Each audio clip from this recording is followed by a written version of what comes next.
Mes chers compatriotes, nous sommes réunis aujourd'hui pour parler d'un sujet qui nous concerne tous, la paix. Notre beau pays, la République démocratique du Congo, est plongé dans une guerre qui dure depuis des années dans sa partie est. Les conséquences sont dévastatrices. Des vies perdues, des familles déplacées, des communautés détruites. Mais nous sommes là pour dire que ça suffit. Il est temps que nous nous unissions pour réclamer la paix. La paix n'est pas seulement l'absence de guerre, c'est aussi la présence de la sécurité, de la justice, de la dignité pour tous. Nous sommes un peuple riche et diversifié, avec une histoire et une culture qui nous unissent. Nous avons toujours été capables de surmonter nos différences pour bâtir un avenir meilleur. Alors pourquoi ne pas le faire maintenant?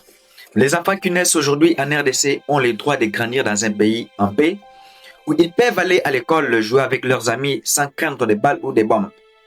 Les femmes qui travaillent dur pour nourrir leur famille ont le droit de le faire sans être victimes de violences ou d'exploitation.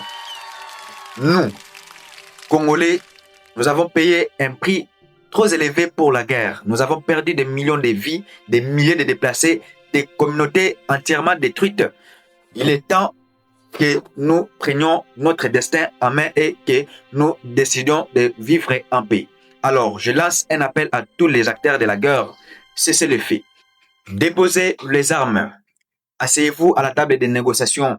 La paix est possible et nécessaire et urgente. Je lance également un appel à tous les Congolais. Unissons-nous pour la paix, que nous soyons musulmans, chrétiens, traditionnels ou sans religion. Que nous soyons de l'Est, de l'Ouest, du Nord ou du Sud. Nous sommes tous des enfants de même mère, la RDC. Ensemble, nous pouvons bâtir un avenir meilleur. Nous pouvons faire de notre pays un havre de paix, de sécurité et de prospérité pour tous. Vive la paix en RDC, vive l'unité des Congolais, vive la République démocratique du Congo. Je vous remercie.